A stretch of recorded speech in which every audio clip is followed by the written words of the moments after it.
We have an interview with Donald Rosner coming up right now. He is the owner of Blue Line Deli and Bagels out in Long Island, one of the best hockey-themed delis out there, huge Islanders fan, and he talks about the series coming up, so stay tuned. After the interview, we will break down the fan questions that have been asked of us on Twitter. We got several of them, and we look forward to getting them, as well as an update on Aaron Judge, who left the game early today. So please enjoy the interview and stay tuned after. So we will now like to welcome to the show avid Islanders fan and the owner of Blue Line Deli and Bagels, a hockey-themed deli in Long Island, Donald Rosner. As you can tell by the background, a huge Islanders fan, and we're happy to have you on.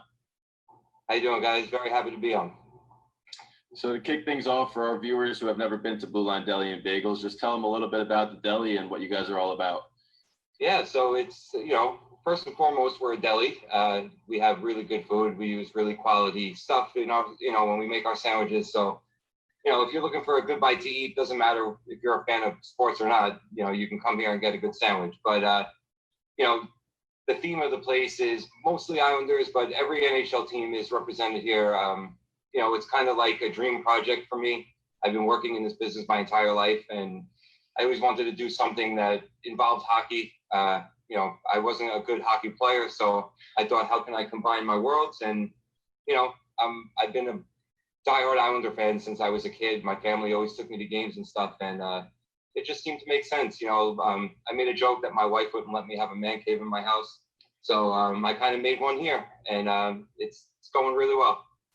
That's awesome. Let's flash back to 2018. All right, that was sour time for Islander fans, but you tried to make an effort in getting John Tavares to stay on the island. Just give us a rundown about that experience. I know you were on NHL Network. I got a funny story for you after you tell us, but just give us a rundown of what that was like. Sure. So, I was at work one day and thinking about John Tavares and thinking about if there would be anything that I could do. So I was working with Bagel Boss at the time. So I thought, what the heck, I'm going to offer John Tavares bagels for life. And I meant every word of it. And, it was funny. A lot of people thought it was a joke. And maybe it was in a way, but I was dead serious. If giving John Tavares bagels every day for the rest of his life kept him here, I was prepared and willing to do it. And, I put the tweet out and, I never really knew how big social media could be. And that tweet kind of took off quite a bit. And, I still laugh about it to this day, but we actually sent bagels to California to CAA, his agent's studio or whatever. And he actually got the package that I got that confirmed. A source at the Islanders confirmed that, which was awesome to know, but the guy never thanked me or anything for it, which pissed me off a little bit.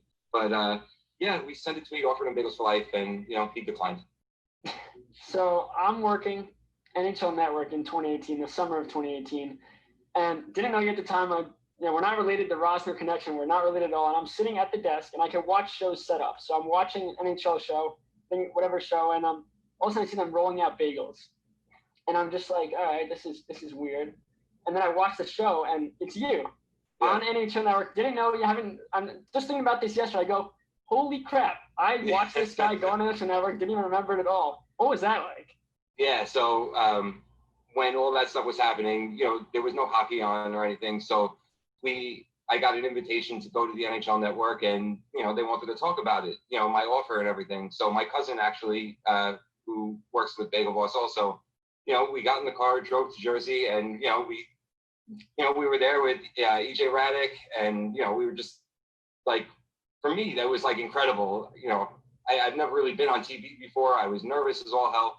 And, we were just talking about the tweet. We talked about John Tavares a little bit, and it was a once in a lifetime experience. It was awesome. That definitely sounds like it. Yeah. Yeah. So you mentioned you branched off from Bagel Boss. What was your decision, and how did you come to that decision to branch off? And you mentioned how hockey team is always your passion. So is that one of the reasons why you decided to branch off? Yeah. So, my dad and I had a Bagel Boss in Manhattan. I live in Carl Place, so I was commuting every day and working a lot of hours. Manhattan is just crazy. It's a different world, I did that for 8 years, and I told my dad that I wasn't really feeling it anymore. I just, the commuting. I have 2 little kids. Like I needed to move on, and so we decided to sell the store. And then my dad bought the store in Hewlett from my uncle, and he had every plan in bringing me with him there, and I thought about it, but it just, I was at a point where, I'm getting older and I had to make a decision to, do I want to do something on my own? And, it just, that's the way I wanted to go, it made sense to me. And, it was a big risk. This is way before COVID and everything. And had I known COVID was going to happen, I might not have done this, but I'm glad that I did, because despite everything with COVID, we're doing okay. Speaking of COVID, you decide to start, you open this company, and then a couple of weeks later, COVID hits, but you guys persevere. How are you guys able to do that? Yeah. So, anytime you open a business, it's scary, and then we signed the lease, at the end of last year, and we were building the store and getting everything ready. And we were planning on having the grand opening sometime around like July. And all of a sudden, we started hearing about COVID a little bit, and I didn't think it was going to happen the way it did, but, it kind of happened. So it all happened really fast, and it was just slow here. There was nothing going on at all. So I kind of just thought, if nothing's going to happen here, let me help the community a little bit, and so basically, I decided to try to get in touch with hospitals, and, anyone that I could help, I tried. And thankfully, Devin from Yes Men Outfitters gave me a call with a really good idea to make these towels. I didn't know how it was going to go, but he was like, don't worry, it'll go all right. He ended up selling thousands of towels, which gave me the funds to, send food every day for over a month, close to 2 months, to hospitals and, first aid squads, nursing homes. I mean, we sent food everywhere, and we're talking like hundreds of people per day. So it was incredible, actually. So I think people saw that, they kind of appreciated it, and in turn, people have been supporting me, and I can't tell you how much that means to me. That's awesome. Well, we appreciate what you did for the community. I know I saw on Twitter, paper towels, toilet paper, waters. You were giving it out for free to anyone needs it. So everybody really appreciates that. You've also had a lot of cool people come into your store. Brendan Burke came in, Butch Scoring, and others. What was the most shocking person to walk through your doors? So shocking, I would say Butch Scoring, just because it was a long day. I was exhausted. And all of a sudden I look up and Butch Goring's standing there. And I was like, I've seen him on TV so many times, and just seeing him in person was like, whoa. And, how can you not be a fan of Butch? He does such a good job with Brendan on, when they're calling the games. And as a player, I mean, he finally got his number retired, much deserved. And, so, he's got to be one of the coolest guys ever. Bobby Nystrom's been here, and I've known him for a little while, actually, and he's awesome dude, just an awesome dude. And Brendan Burke, he comes in pretty often, and I have nothing but nice things to say about him. Ever since he came in, people bother him a little bit, like, hey, that's Brendan Burke, because a lot of Islander fans come in here, and he's been a gentleman to every single person. And him and his family, they're such sweet people and stuff. It's awesome stuff, man. Dream come true for me, for sure. That's awesome. Yeah, I mean, even as a Rangers fan, Brendan Burke to me is one of my favorite announcers. He's so good calling games. Everything he says perfect comes out of his mouth. So good, goal songs, everything.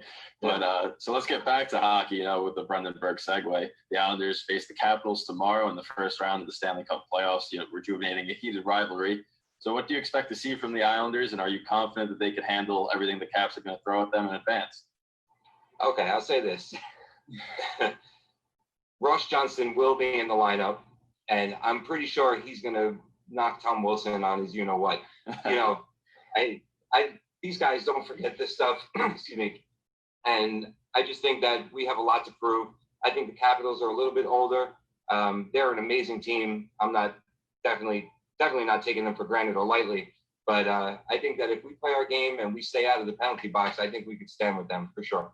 That's the biggest key, staying out of the box. I know Ovechkin hasn't done anything yet this postseason. I know their Capitals power play is at 10%, but as an Islander fan, you saw them take so many penalties in round one, and they should have gotten beat a lot more than they did, and they found a way to persevere through that. But against the Capitals team, the last thing you want to do is give them power play opportunities. Well, if you remember this season, I believe it was Adam Pelech maybe, or Ryan Pulock, it was Devon Taves. Sorry, Devon Taves, yep. And that pissed them off. Yeah. And I remember that game like it was yesterday. And we don't want to tease them, man. If we tease them, then they're going to lay it on us. But I think with Barry Trotz behind us, man, like Varley looked really good in the first round, and Florida is a very offensively talented team, and we shut them down. And I think if we play that shutdown type game, that we have a shot, man. We scored 3 goals. I think we can do it. I completely agree. I think the Islanders have to rely on their defensive play. The Capitals have talent. I think John Carlson, if he comes back and could be healthy, is going to be impactful. But the Islanders have the defense and the coach that's going to be able to stop teams. So it's definitely going to be a big body series, one that's fun to watch. Before we let you go, any new sandwiches coming out, of sneak peeks of what's to come? Because obviously my favorite is Zamboni, hands down. I love it. My whole family, we're always like, all right, go get 3 or 4 Zambonis for the week. Just have them ready. So any sneak peeks of any new sandwiches coming? Well, thank you for that. Your family has been super kind and super supportive of us. So I just want to thank you guys for that. I mean, you guys are awesome. My pleasure. So there is some stuff in the works. I'm not ready to reveal anything just yet. The white whale is still going strong. I mean, that's an awesome sandwich. For anyone that hasn't had it yet, we use the best chicken. We buy really good beer battered onion rings, bacon and really good gravy. So the white whale, I mean, I didn't know what to expect with that, but that sandwich is just amazing. So if you're ever hungry, man, you got to come try one of those. I'll be hungry very soon. I'm going to come in very soon. But Donald, thanks so much for joining us. This has been great. I mean, looking at your background, looking at your store, all the hard work you put in, all the community loves you. So it's definitely awesome. I mean, Huntington's like 15 minutes from me, but I don't mind taking that trip and supporting you guys because you guys support the community. So we really appreciate it. Oh, that means the world to me, man. Thank you so much. And there's been so many, if I could just say, there's been so many Islander fans that have come in here. And without all of you guys, we would not be doing nearly enough to be here. So, I mean, I can't even put into words how grateful we are for everybody, and especially the New York Islanders team. They've kind of embraced what we've done here. And, instead of